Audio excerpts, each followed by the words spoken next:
हे welcome aspirant. ये video जो है ये बेसिक मैपिंग की वीडियो है और इसमें मैंने बहुत ही बेसिक सी चीज़ें जो है उनको बताई है ना।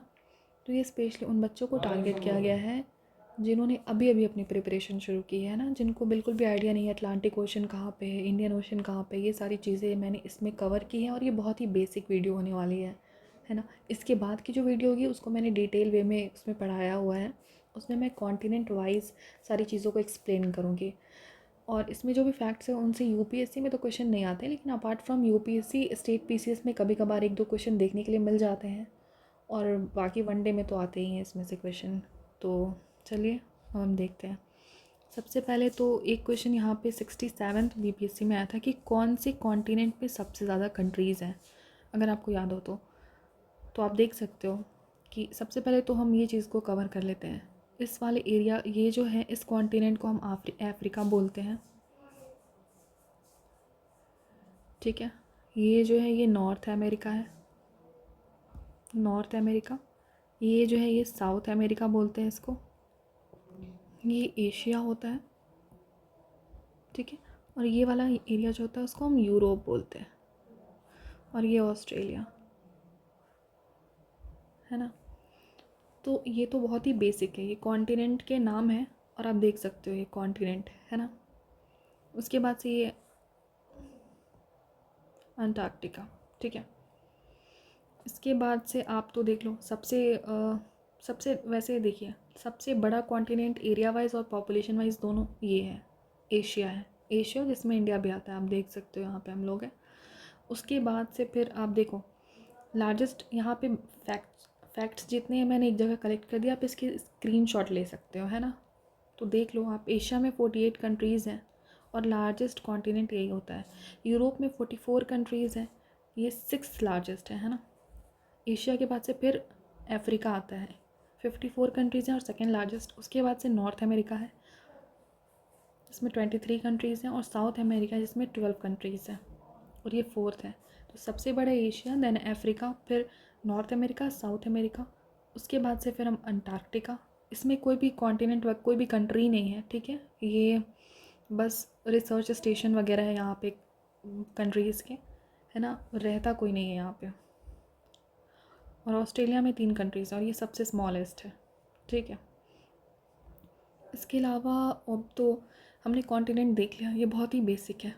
अब हम आते हैं ओशन पे, है ना। तो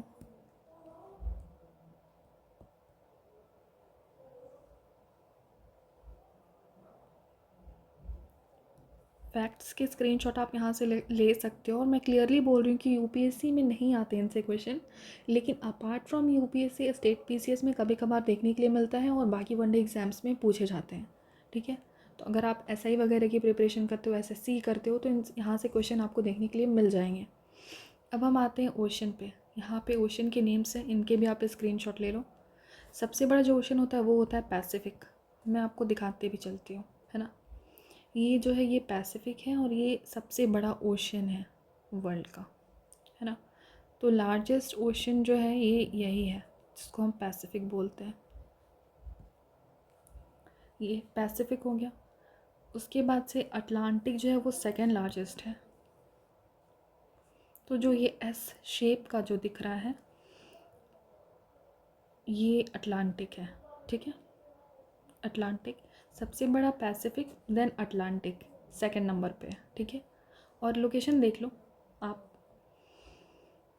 थर्ड जो है वो Indian, third largest Indian ocean, ये रहा इंडियन ओशन, ये इंडियन ओशन है, ठीक है, इंडियन ओशन। उसके बाद से अंटार्कटिक फोर्थ, ये वाला एरिया आप देखो, ये और फिफ्थ जो है या फिर सबसे छोटा जो है वो आर्कटिक है ना। ये आर्कटिक है, आर्कटिक, ये आर्कटिक हो गया। तो आप देख लो ये बहुत ही बेसिक है, बेसिक सी चीज़ें मैंने इसमें कवर की हैं, आप देख लो। इसके बाद मैं आपको थोड़ा सा ये बता देती हूँ, वर्ल्ड मैपिंग के इस सीरीज़ में मैं आपको बताती हूँ। पहले इनमें से पहले यूपीएससी से पूछे जाते थे पहले, अब नहीं पूछे जाते हैं। स्टेट पीसीएस में देखने के लिए मिलता है कभी कभार, लेकिन अगर स्टेट पीसीएस को छोड़ दें तो फिर बाकी सारे एग्ज़ाम्स में इसमें से क्वेश्चन आते हैं और पूछे जाते हैं। ठीक है, तो हम देखेंगे इक्वेटर। तो मैं ये मान के चलती हूँ कि आपको 2-3 चीज़ें पता होंगी, आपने वर्ल्ड ज्योग्राफी पढ़ रखी है, तो आपको मैं ये मान के चल रही हूँ कि आपको ये चीज़ें पता है कि इक्वेटर किसको बोलते हैं, कैप्रिकॉर्न किसको बोलते हैं, कैंसर किसको बोलते हैं, ये सारी चीज़ें आपको पता होंगी, है ना। तो मैं सिर्फ इसमें कवर करने वाली हूँ मैप वाली चीज़ों को, मैपिंग को, है ना। तो इक्वेटर, इक्वेटर जो कि 0 डिग्री होता है, 0 डिग्री, है ना, 0 डिग्री। तो हम देखेंगे इक्वेटर कहाँ कहाँ से पास करता है। पहले तो आप इसके स्क्रीनशॉट ले लो, इक्वेटर कहाँ कहाँ से पास करता है। तो सबसे पहले साउथ अमेरिका। अब साउथ अमेरिका में वो 3 कंट्री से पास करता है, इक्वेडोर, कोलंबिया, ब्राज़ील। तो आप इसी भी करके याद कर सकते हो। साउथ अमेरिका में इक्वेटर जो है वो कहाँ से पास करता है, ये देखिए, इक्वेडोर, कोलंबिया, ब्राज़ील, ये हो गया, पास कर रहे हैं यहाँ से ये। चलो अब मैं आपको यहाँ पे दिखाती हूँ अफ्रीका में। अफ्रीका में जो है वो Gabon, Congo, Democratic Republic of Congo, Uganda, Kenya, Sao Tome and Principe, Somalia, आप देख सकते हो यहाँ पे,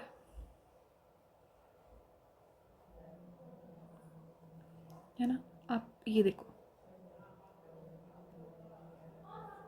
है ना, देख लीजिए। अब ये आपको याद करना ही पड़ेगा क्योंकि क्वेश्चन पूछे जाते हैं। मैं रिपीट कर रही हूँ फिर से इन चीज़ों को। एशिया, एशिया में मालदीव्स, इंडोनेशिया और किरिबाती, ओशेनिया, ये वाले एशिया में अगर आप देखो तो ये रहा, ये, है ना। तो आप एक बार इसको देख लो और ये इसके स्क्रीनशॉट ले लो। मैंने कहा ये बहुत ही बेसिक वीडियो है और ये बहुत ही बेसिक है। इक्वेटर आपने देख लिया कहाँ से पास करता है, एक बार मैं आपको देख लो अच्छे से, और ये स्क्रीनशॉट ले लो और इसको आपको याद करना पड़ेगा। अब हम देखेंगे कैंसर कहाँ से पास करता है, ये है, इसको 0 डिग्री, इसको हम इक्वेटर बोलते हैं। मैं ये मान के चल रही हूँ कि आपने ये सारी चीज़ें पढ़ रखी हैं, इक्वेटर किसको बोलते हैं और क्या। ये 23.5 डिग्री पे होता है, इसको हम लोग बोलते हैं कैंसर। और ये भी, ये साउथ में होता है, ये नॉर्थ में होता है इक्वेटर के, और इसको हम लोग बोलते हैं कैप्रिकॉर्न। ठीक है, अब हम कैंसर को देखते हैं, कैंसर कहाँ कहाँ से पास करता है। सबसे पहले तो आप देख सकते हो ये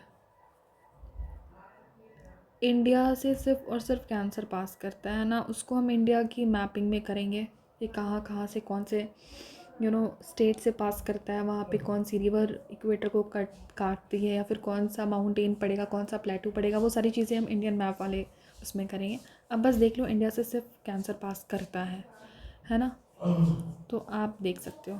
अब हम देखते हैं नॉर्थ अमेरिका। नॉर्थ अमेरिका में बाहामास आर्किपेलागो, आर्किपेलागो ये रहा। उसके बाद से फिर मैक्सिको।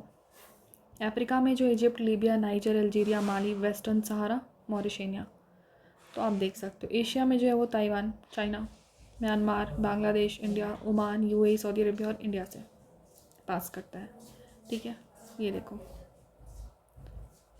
आप देख सकते हो। अब मैं आती हूँ कैप्रिकॉर्न पे। कैप्रिकॉर्न किस किस कंट्री से क्रॉस करता है, पास करता है ना। साउथ अमेरिका, अर्जेंटीना, ब्राज़ील, चिले, पराग्वे।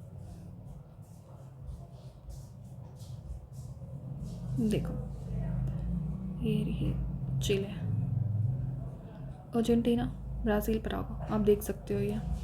उसके बाद से अफ्रीका में देखो यहाँ पे, फिर ये देखो ये, तो अफ्रीका में जो है वो Namibia, Botswana, south Africa, Mozambique, Madagascar, और ऑस्ट्रेलिया में ऑस्ट्रेलिया, है ना।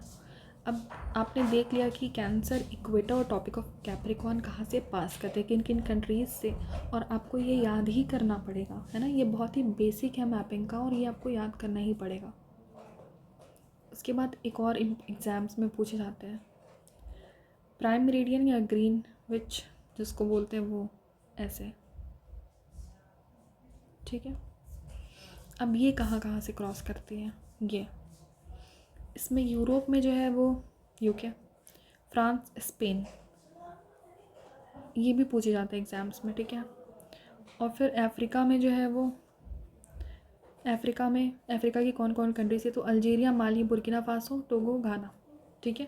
तो ये चारों आपको पता होना चाहिए कौन कौन सी कंट्री से क्रॉस करते हैं, cancer, Capricorn, equator and Greenwich, ठीक है। और एक चीज़ और यहाँ पे मैं कर देती हूँ, इंटरनेशनल डेट लाइन, ठीक है। डेट लाइन भी आपको पता होना चाहिए। तो डेट लाइन जो है वो कहीं किसी भी कॉन्टिनेंट से पास नहीं करता है, ये सिर्फ पैसिफिक ओशन में है ना ये।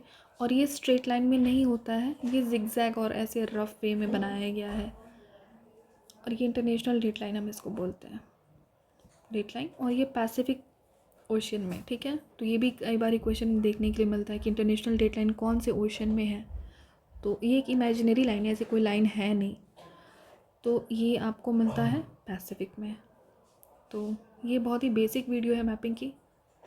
आई होप आपको ये वीडियो अच्छी लगी और इन्फॉर्मेटिव लगी हो, और मैं अभी इसके लेवल को आगे काफ़ी ऊपर तक ले जाने वाली हूँ, बट ये बहुत ही बेसिक था। और मैं उन लोगों से रिक्वेस्ट करना चाहती हूँ जो भी वर्ल्ड मैपिंग जिनको बिल्कुल भी नहीं आता है, वो पहले 2-4 वर्ल्ड मैप ख़रीद के लाएँ, उसके बाद से फिर वो कॉन्टिनेंट वाले मैप अपने पास रखें, और मैं मैपिंग करवाती हूँ तो आप साथ में करें, तो फिर आपको समझ में आने लगेगी ये चीज़ें और 1-2 बार में नहीं होगा।